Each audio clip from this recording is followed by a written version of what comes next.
1. Pentakosta ketiga adalah pencurahan Roh Kudus yang dahsyat di zaman ini, melebihi yang terjadi di Azusa Street. 2. Pentakosta ketiga akan mengakibatkan penuaian jiwa yang terbesar dan yang terakhir sebelum Tuhan Yesus datang kembali. 3. Pentakosta ketiga akan membangkitkan generasi Yeremia, yaitu anak-anak muda yang dipenuhi Roh Kudus, cinta mati-matian kepada Tuhan Yesus, tidak kompromi terhadap dosa, dan akan bergerak untuk memenangkan jiwa. 4. Pentakosta ketiga lahir di Indonesia dan bergerak ke bangsa-bangsa. Gerakan ini dari timur ke barat dan akan kembali ke Yerusalem.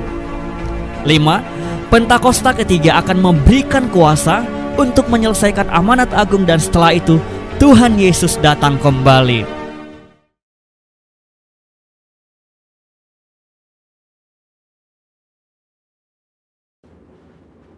Shalom saudara. Pada Foresight Pentecost hari ini, kita akan melanjutkan pembahasan mengenai Gender Identity Challenge dan LGBTQ bagian yang kedua. Saudara, kita semua harus mengerti bahwa gender identity itu berpengaruh pada perilaku seksual dalam hal ketertarikan fisik dan hasrat seksual seseorang. Maka dari itu, kita semua harus mengerti bahwa gender identity seseorang harus benar terlebih dahulu, baru kita bisa membahas mengenai ketertarikan fisik dan hasrat seksual seseorang, termasuk yang menyimpang seperti LGBTQ. Agar saudara lebih mengerti, ada perbedaan antara ketertarikan fisik dengan hasrat seksual.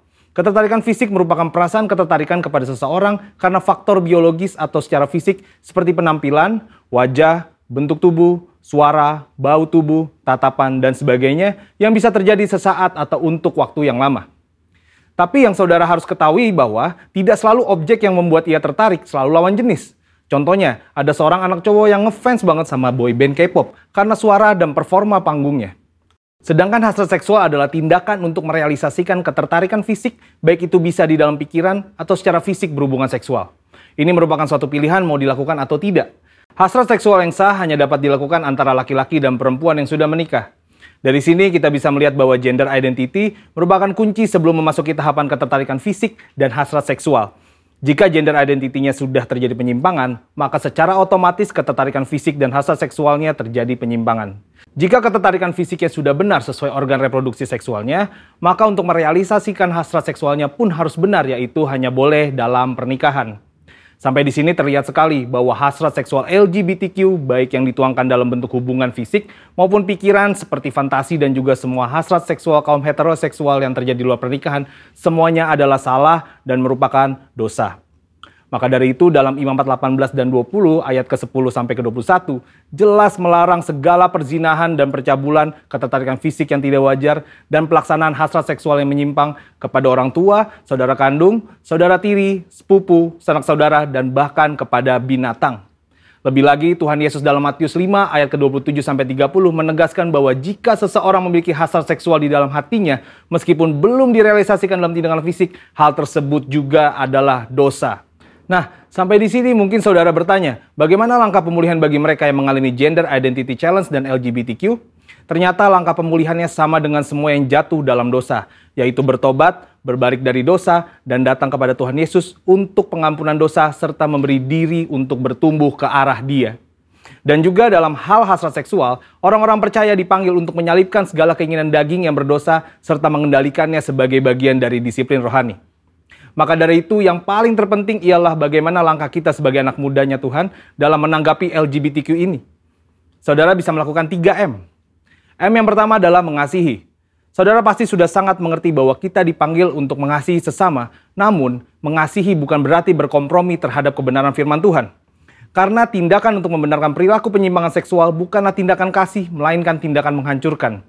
Untuk itu, GBI sendiri telah memandang disorientasi seksual kaum LGBTQ adalah dosa.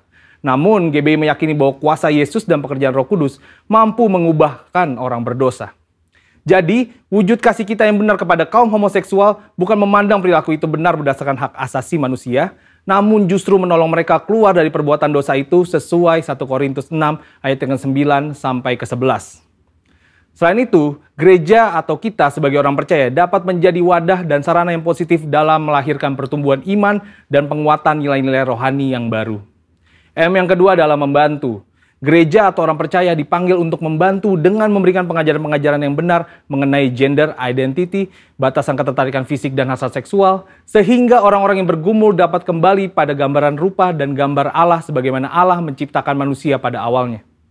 Dan M yang ketiga adalah mengingatkan. Sebagai komunitas orang percaya, saudara juga dapat saling mengingatkan bahwa perjalanan hidup orang Kristen adalah mencapai keserupaan dengan Kristus. Yang berarti bahwa proses pengudusan hidup tidak akan pernah berhenti di sepanjang kita hidup di dunia ini. Meskipun ada pilihan berbuat dosa, namun kita memilih untuk menghindari dosa tersebut. Kesimpulannya, Tuhan membenci serta menganggap dosa semua perbuatan zina, cabul, penyimpangan seksual, dan siapapun yang tidak dapat mengontrol hasrat seksualnya. Sebagai komunitas orang percaya, kita tidak dapat terhindar dari orang yang memilih hidup dalam penyimpangan seksual, namun respon dan sikap kita adalah tetap mengasihi mereka, membantu mereka untuk mengendalikan perilaku seksual mereka, serta mengingatkan bahwa perjalanan hidup setiap orang percaya adalah ke arah Kristus. Saudara, untuk penjelasan lengkapnya dari tim teologi kami, silakan cek link yang ada di atas atau scan QR Code yang tersedia. Salam integritas, Tuhan Yesus memberkati.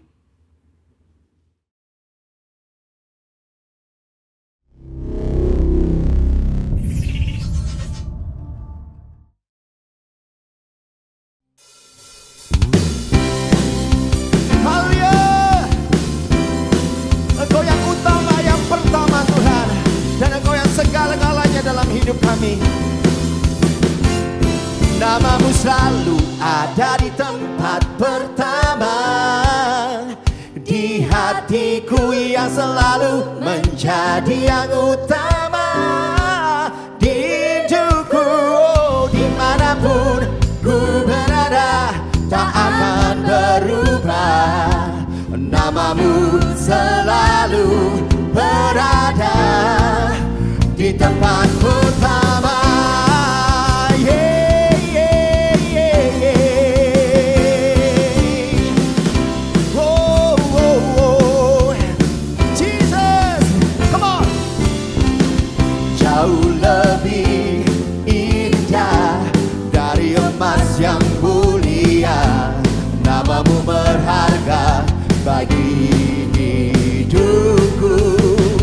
Jauh lebih kuat dari semua yang ku tahu, namamu melekat di dalam jiwaku. Oh, namamu selalu ada di tempat pertama, di hatiku yang selalu menjadi yang utama, di hidupku, oh, dimanapun ku berada tak akan berubah. Nama Yesus, namamu selalu berada di tempat pertama. Ini komitmen kami semua, anak-anakmu yang di rumah-rumah Tuhan. Kami mau tempatkan Tuhan yang utama dalam hidup kami. Mari Bapak Ibu sama-sama katakan, jauh lebih indah dari emas yang mulia, namamu berharga bagi hidupku. Oh, jauh lebih kuat dari semua yang ku tahu, namamu melekat. Come on, yeah. Namamu selalu ada di tempat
Engkau yang selalu di tempat yang pertama Tuhan, yang utama dalam hidup kami.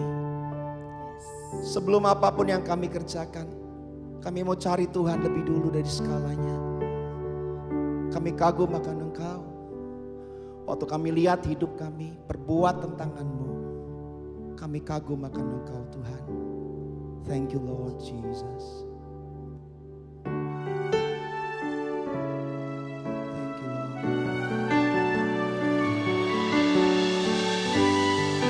Kami datang menyembah-Mu Tuhan.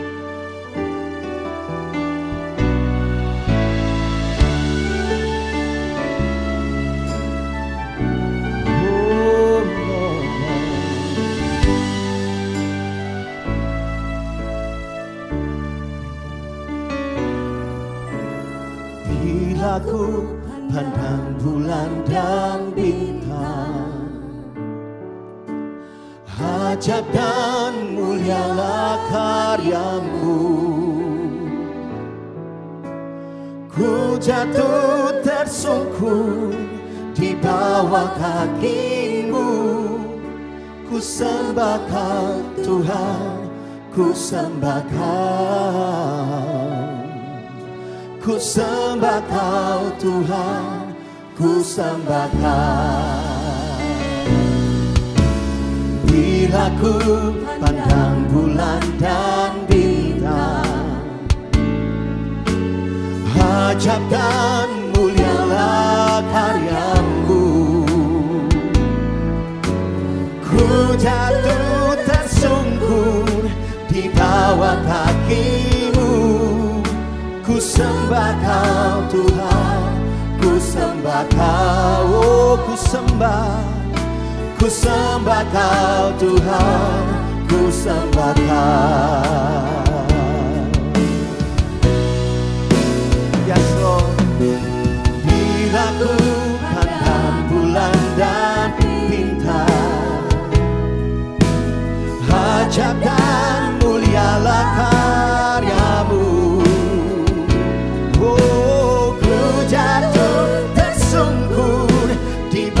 Kaki-Mu, ku sembah Kau ya Tuhan. Mari sembah Tuhan kita. Kami sembah Kau. Ku sembah Kau Tuhan, ku sembah Kau. Oh, ku sembah Kau. Ku sanjung Engkau. Ku tinggikan, ku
Kau kami sembah Tuhan, Kau kami sembah.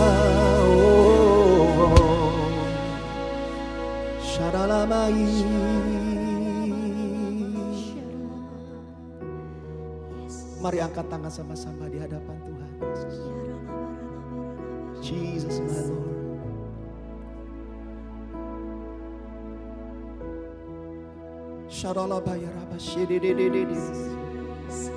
Aku sembah Tuhan, aku sembah Tuhan, ku sembah Lord, ku sembah,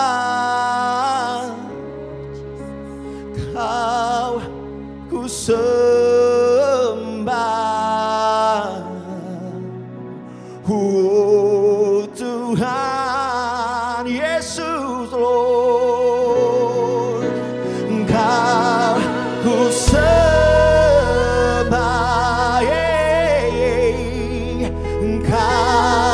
ku sembah, oh ku sembah, oh Tuhan, aku sembah, oh ku sembah, Jesus, Jesus, Jesus, aku sembah, oh Tuhan, aku sembah, Lord,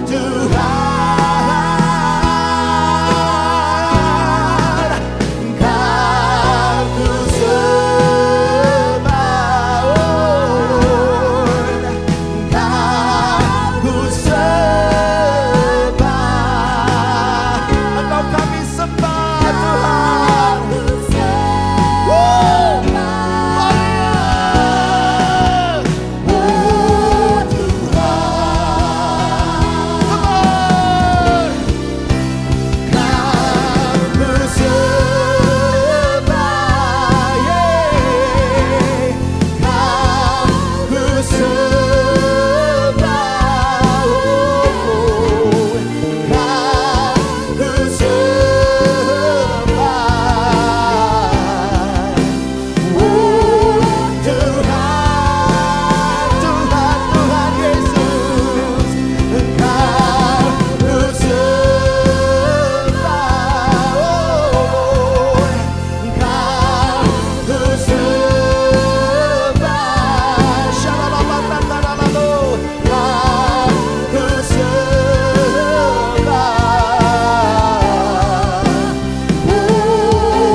Oh, dia rata mata kalala baya shidi di di di di di di di.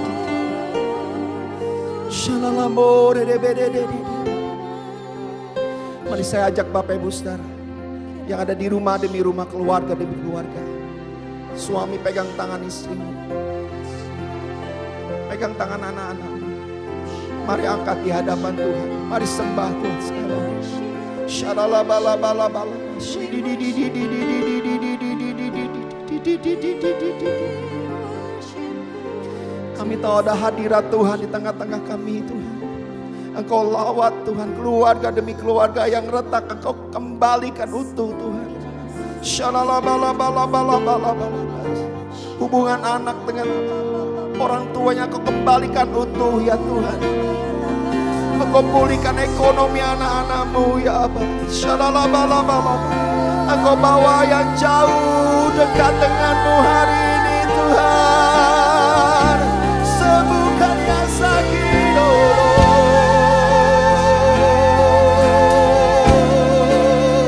terus sembah Tuhan.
Shalom kekasih-kasih Tuhan di mana saja Bapak Ibu Saudara berada.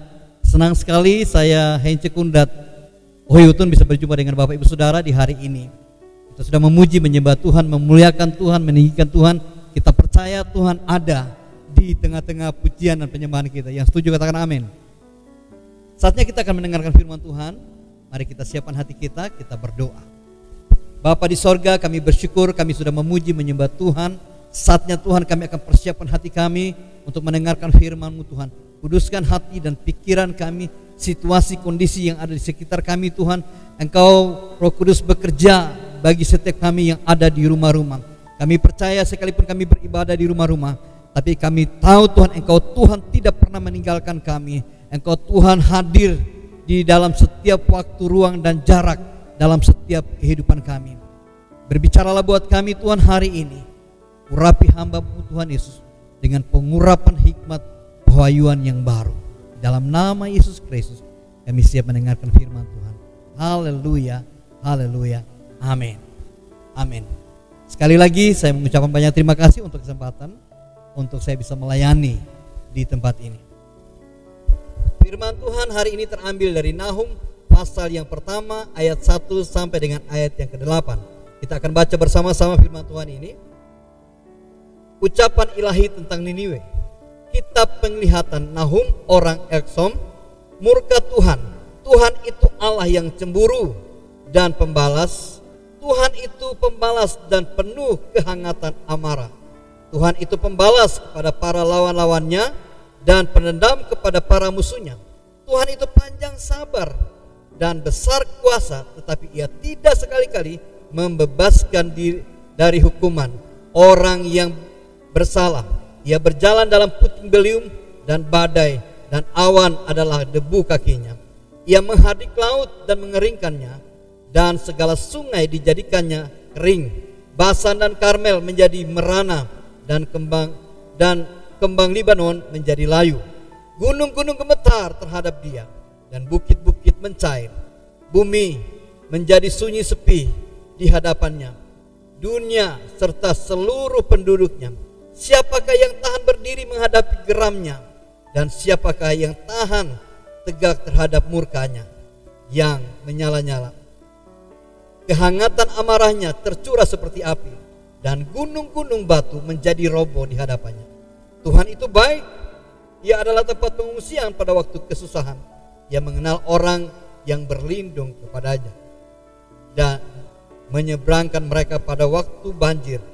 Ia menghabisi sama sekali orang-orang yang bangkit melawan dia, dan musuhnya dihalaunya ke dalam gelap. Puji Tuhan, firman Tuhan yang kita baca hari ini biarlah menjadi kekuatan di dalam setiap kita. Firman Tuhan memberikan arah bagaimana kita hidup di tengah-tengah kesusahan hari-hari ini. Puji nama Tuhan Bapak Ibu yang dikasihi oleh Tuhan. Di hari ini kita belajar tentang apa yang Tuhan sampaikan kepada Nahum untuk disampaikan kepada orang-orang yang ada di kota Asyur atau Niniwe pada waktu itu. Karena Niniwe itu adalah ibu kota daripada Asyur. Nah, Nahum sendiri artinya bahwa penghiburan. Tapi apa yang disampaikan Nahum pada waktu itu bukan kata-kata penghiburan, tapi sebaliknya dia akan memberikan kata-kata ancaman, kata-kata yang keras yang Tuhan suruh dia sampaikan kepada orang-orang yang ada di kota Asyur. Berita yang keras tentang penghakiman atas Niniwe pada saat itu. Nah, kenapa? Karena pada waktu itu, waktu Asyur memerintah pada waktu itu, sebagian besar bangsa itu menderita, dan di dalamnya adalah orang-orang Israel. Bapak Ibu yang dikasihi oleh Tuhan, pemerintahan Asyur pada waktu itu membuat orang-orang di bagian kerajaan bagian utara daripada Israel itu sangat menderita. Mereka menawan penduduk-penduduknya yang ada dan dibawa kepada pembuangan. Nah, sekitar 100 tahun lebih juga Asyur menjadi ancaman yang besar buat orang-orang yang ada di sebelah selatan daripada Yehuda. Itu sebabnya Tuhan suruh Nahum untuk menyampaikan berita berita yang keras, berita yang penuh dengan ancaman-ancaman, berita yang kalau kita baca di atas tadi sangat menakutkan sekali Bapak Ibu yang dikasihi oleh Tuhan. Kita lihat di tengah-tengah berita yang keras itu, di tengah-tengah berita yang sangat menakutkan itu, tiba-tiba Tuhan memberitahukan berita yang sungguh luar biasa kepada orang Israel. Pada ayat yang ke-7 berkata, Tuhan itu baik, Ia adalah tempat pengungsian pada waktu kesusahan. Ia mengenal orang-orang yang berlindung kepadanya. Haleluya. Bapak Ibu yang dikasihi oleh Tuhan, ini satu berita yang baik yang Tuhan suruh Nahum kasih tahu kepada bangsa Israel pada waktu itu. Nah, kalau saudara senang dengan judul khotbah, maka saya akan memberikan judul khotbah hari ini, luput di tengah badai. Nah, biasanya kalau orang ada di tengah badai itu yang ada ketakutan, kecemasan, kebimbangan, putus harapan dan sebagainya. Tapi di tengah-tengah badai, di tengah-tengah ancaman, di tengah-tengah hukuman pada waktu itu yang Tuhan akan berikan pada orang-orang yang ada di Niniwe pada waktu itu, kota Asyur, tiba-tiba ada berita penghiburan kepada orang-orang yang mengasihi Tuhan, kepada orang-orang yang percaya sama Tuhan, kepada orang-orang yang bersungguh-sungguh sama Tuhan. Demikian juga hari-hari ini saya percaya bahwa ada banyak dari kita yang mungkin merasa ketakutan, kecemasan, kebimbangan, keraguan dengan apa yang sedang terjadi hari-hari ini. Tapi satu hal yang kita harus mesti tahu, bahwa di tengah-tengah kesukaran, di tengah-tengah penderitaan, di tengah-tengah situasi yang tidak membaik seperti ini, Tuhan memberikan pengharapan buat kita. Tuhan memberikan penghiburan buat kita. Tuhan memberikan jalan keluar buat saudara dan saya. Yang setuju katakan amin. Haleluya. Bapak Ibu yang dikasihi oleh Tuhan, ada 3 hal yang penting yang perlu kita pelajari sebagai kekuatan dalam setiap kehidupan kita. Di saat-saat kita menghadapi persoalan, di saat-saat kita menghadapi tekanan, di saat-saat kita menghadapi hal-hal yang mungkin buat kita sukar sekali untuk dipahami, tapi Tuhan bisa menyatakan kemuliaannya buat saudara dan saya.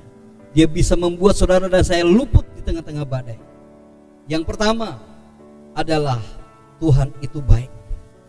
Bapak Ibu yang dikasihi oleh Tuhan, kita harus memiliki kesadaran yang penuh bahwa Tuhan itu baik buat orang-orang yang mengasihi Tuhan, buat orang-orang yang mencari Tuhan. Ayat 1 sampai dengan ayat yang ke-6 kita bisa melihat keganasan Tuhan. Lalu pasal yang kedua kita bisa melihat bagaimana Tuhan menghukum pada waktu itu orang-orang yang ada di Niniwe pada waktu itu. Tapi kita bisa melihat kebaikan Tuhan yang luar biasa. Ketika kota Aram, sebelum Tuhan menjatuhkan hukuman buat mereka, Tuhan kasih tahu kepada orang-orang Israel yang ada pada waktu itu, yang mereka ada di dalam tengah-tengah tekanan, mereka ada dalam kesulitan persoalan. Pada waktu itu Tuhan kasih tahu buat Tuhan itu baik. Lewat Nahum, Tuhan bilang, Nahum kasih tahu buat bangsaku, buat orang-orang pilihanku, kasih tahu bahwa Tuhan itu baik buat mereka. Bapak Ibu yang dikasihi oleh Tuhan, kebaikan Tuhan itu dinyatakan kepada bangsa Israel pada waktu itu. Karena apa? Mereka punya kehidupan, kedekatan dengan Tuhan. Mereka mengasihi Tuhan, mereka cinta Tuhan. Iman mereka tidak pernah luntur dalam situasi kondisi yang mereka hadapi pada waktu itu. Saudara bisa lihat kegenasan orang-orang Aram pada waktu itu. Tapi mereka tetap setia kepada Tuhan. Itu sebabnya tatkala Tuhan menjatuhkan hukuman kepada kota Asyur pada waktu itu, Tuhan memberikan penghiburan buat mereka bahwa Tuhan itu baik. Bukankah hari-hari ini kita sedang menghadapi persoalan masalah yang sama? Seluruh dunia sedang menghadapi satu krisis yang sangat luar biasa, di mana COVID-19 ini akan membuat orang-orang menjadi takut, orang-orang menjadi khawatir, orang kehilangan pekerjaan, banyak hal yang terjadi, yang buruk terjadi, dan kita ada di dalamnya. Tapi pesan Tuhan kepada Nahum buat saudara dan saya, untuk ketahui bahwa Tuhan Yesus itu baik. Dalam segala keadaan Tuhan itu baik. Setiap pagi kita bangun, kita bisa merasakan kebaikan Tuhan, kasih setia Tuhan. Itu sebabnya jangan sampai situasi-situasi sukar seperti ini membuat kita jauh daripada Tuhan. Tapi justru sebaliknya, masa-masa yang sulit seperti ini, kita semakin dekat dengan Tuhan. Itu sebabnya Tuhan mengingatkan kepada kita hari-hari ini untuk kembali kepada kasih yang mula-mula. Waktu kita kembali kepada kasih yang mula-mula, kita bisa melihat kebaikan Tuhan yang melindungi kita, yang menyertai kita. Di situasi-situasi seperti ini, kita makin kuat. Sekalipun dalam keadaannya, mungkin kita sakit, kita lemah, keadaan ekonomi kita carut marut, tapi kita masih bisa kuat sampai hari ini. Itu karena kebaikan Tuhan. Kita masih bisa mengangkat tangan dan katakan, Tuhan Yesus baik. Kita masih bisa bilang, aku memuliakan namamu Tuhan, aku mengasihi Engkau. Itu luar biasa.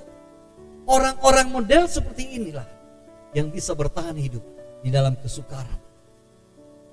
Bapak Ibu yang dikasih oleh Tuhan, saya percaya bahwa hari-hari ini Tuhan itu bisa menyatakan kebaikan buat saudara dan saya di tengah-tengah kondisi yang tidak baik, di tengah-tengah kondisi yang kita merasa bahwa ini kondisi ini sangat baru pernah kita bisa rasakan.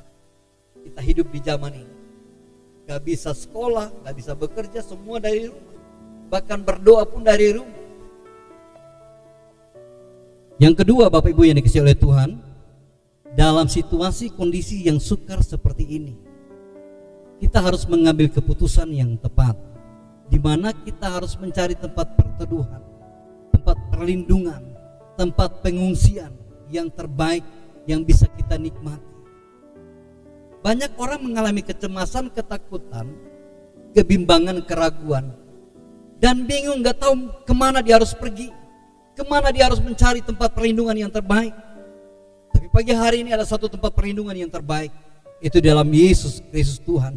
Dia gunung batu kota benteng kita. Di masa-masa yang sukar seperti ini, sekali lagi kita ambil keputusan untuk ambil tempat perlindungan yang terbaik. Mazmur pasal yang pertama, Mazmur pasal 91 ayat yang pertama. Tuhan adalah tempat perlindungan. Tuhan tempat perlindungan, bukan tempat lain, tempat perlindungan. Kata perlindungan di situ, kalau kita melihat daripada terjemahan King James, maka menemukan bahwa itu adalah tempat rahasia. Jadi bicara tempat perlindungan adalah tempat rahasia. Tempat rahasia di mana Tuhan hadir. Di situ dikatakan tempat rahasia itu bicara tentang tempat pertemuan saudara dan saya dengan Tuhan, disebut dengan ruang Maha Kudus. Tempat di mana kita bisa berjumpa dengan Tuhan. Mengalami perjumpaan dengan Tuhan ada 3 hal yang bisa mengubahkan saudara dan saya. Dosa kita disucikan, dikuduskan, dimurnikan dari hari ke hari terus menerus. Kedua, kita semakin kuat untuk berdiri di tengah kegoncangan-kegoncangan yang ada. Lalu yang ketiga, kita akan berjalan sesuai dengan apa yang Tuhan inginkan dan apa yang Tuhan mau. Petunjuk-petunjuk Tuhan akan dikasih buat saudara dan saya. Itu yang akan membuat saudara dan saya bisa luput daripada setiap goncangan yang kita hadapi. Yang setuju katakan amin. Yang setuju katakan amin. Jadi hari-hari ini kita harus banyak di tempat rahasia. Ngapain di tempat rahasia itu?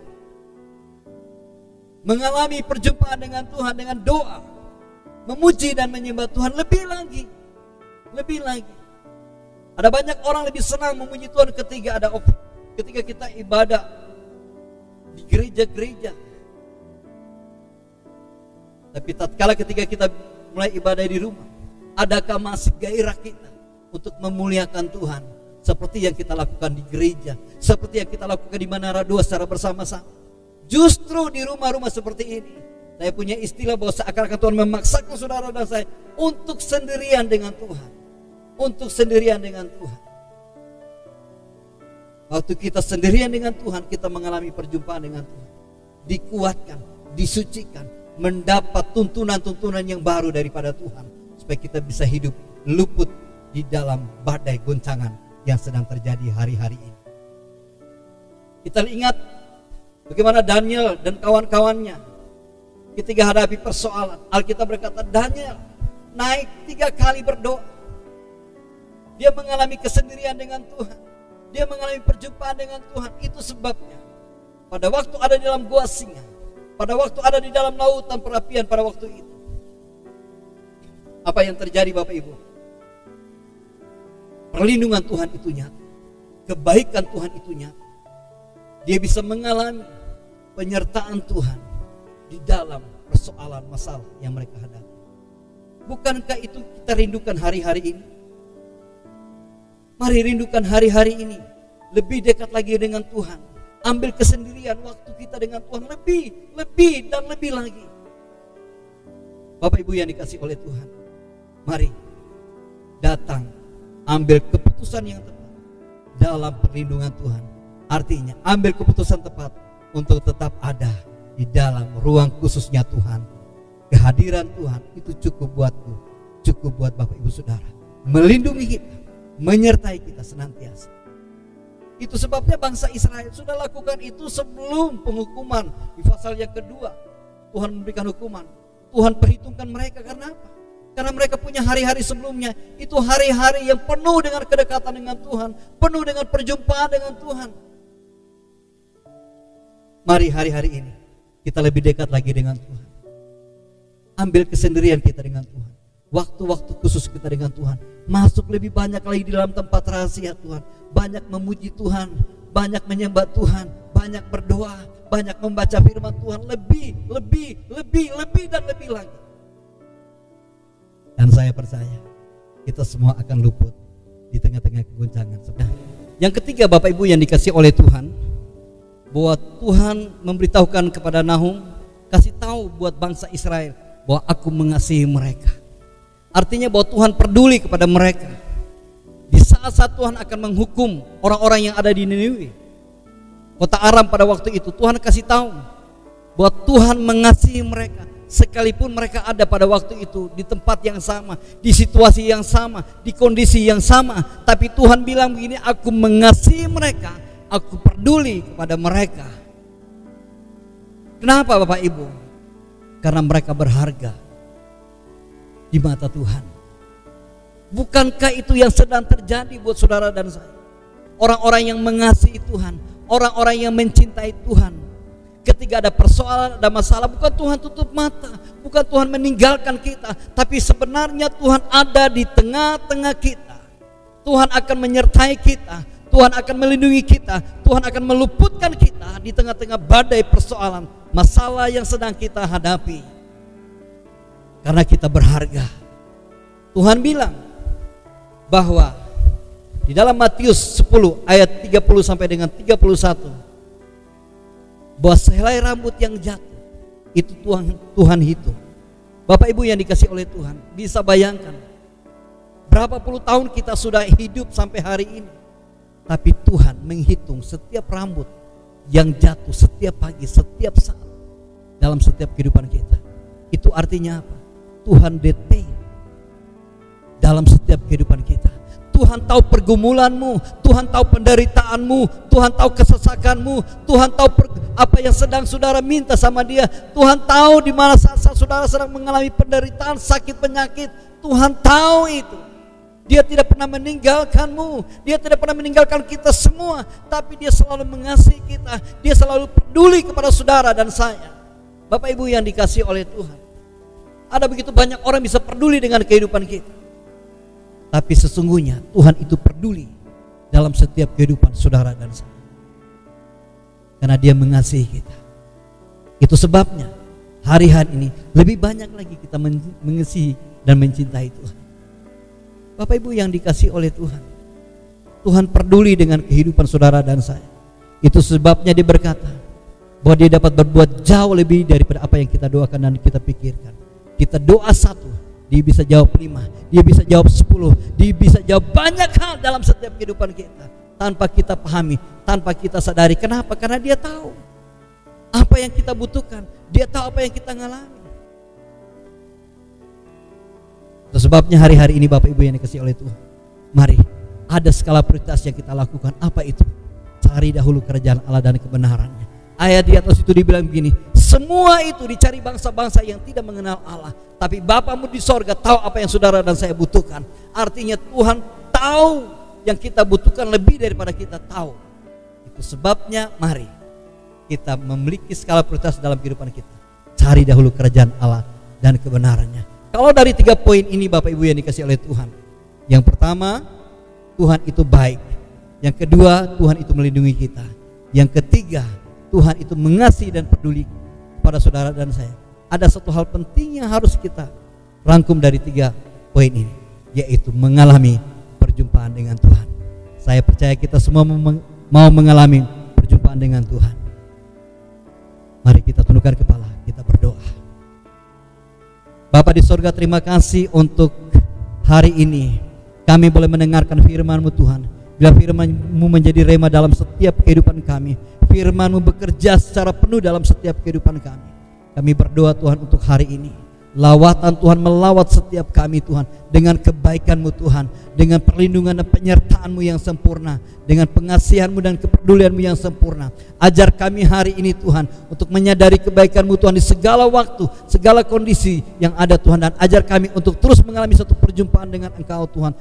Kami mulai masuk Tuhan di dalam tempat yang tersembunyi bersama-sama dengan Engkau Tuhan Yesus. Dan Tuhan Yesus, kami lebih mengasihi Engkau lagi, lebih lagi Tuhan daripada hari-hari yang kemarin. Terima kasih Bapa. Kalau ada yang sakit Engkau sembuhkan, yang lemah Engkau kuatkan, yang susah Engkau hiburkan Tuhan Yesus. Yang di rumah-rumah sakit yang terpapar virus corona, oleh bilu dan darah Yesus Engkau sembuhkan Tuhan Yesus. Yang juga sedang Tuhan Yesus ada dalam proses isolasi mandiri, Engkau sembuhkan secara sempurna. Terima kasih Bapa di sorga, terima kasih. Kami bersyukur Tuhan Yesus untuk hari ini.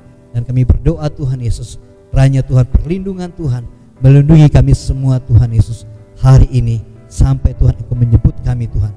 Terpujilah nama-Mu Tuhan, di dalam nama Yesus Kristus yang diberkati bersama-sama kita katakan amin. Amin. Tuhan Yesus memberkati.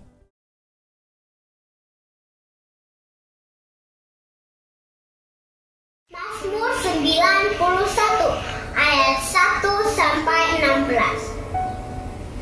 Dalam lindungan Allah, orang yang duduk dalam lindungan yang maha tinggi dan bermalam dalam naungan yang maha kuasa akan berkata kepada Tuhan, tempat perlindunganku dan pertahananku, Allahku yang kupercayai. Sungguh Dialah yang akan melepaskan engkau dari jerat penangkap burung, dari penyakit sampar dan busuk. Dengan kepaknya Ia akan melindungi engkau, di bawah sayapnya engkau akan berlindung. Kesetiaannya ialah perisai dan pagar tembok. Engkau tak usah takut terhadap kedahsyatan malam, terhadap panah yang terbang di waktu siang, terhadap penyakit sampar yang berjalan di dalam gelap, terhadap penyakit menular yang mengamuk di waktu petang.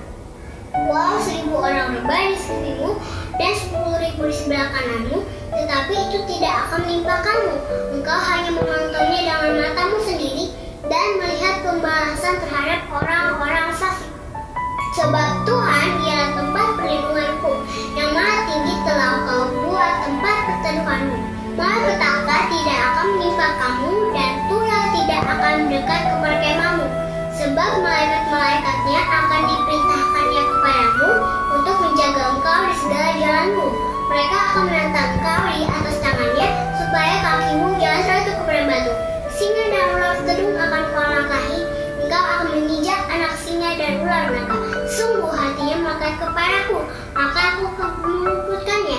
Aku akan membentenginya, sebab ia mengenal namaku. Bila ia berseru kepadaku, aku akan menjawab. Aku akan menyertai dia dalam kesesakan. Aku akan meluputkannya dan memuliakannya. Dengan panjang umur akan kukenyangkan dia, dan akan kuperlihatkan kepadanya keselamatan daripadaku. Amin. Stay healthy. God bless you. Bye-bye.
Mari jemaat yang dikasih Tuhan, kita angkat kedua tangan kita dan terimalah berkat Tuhan.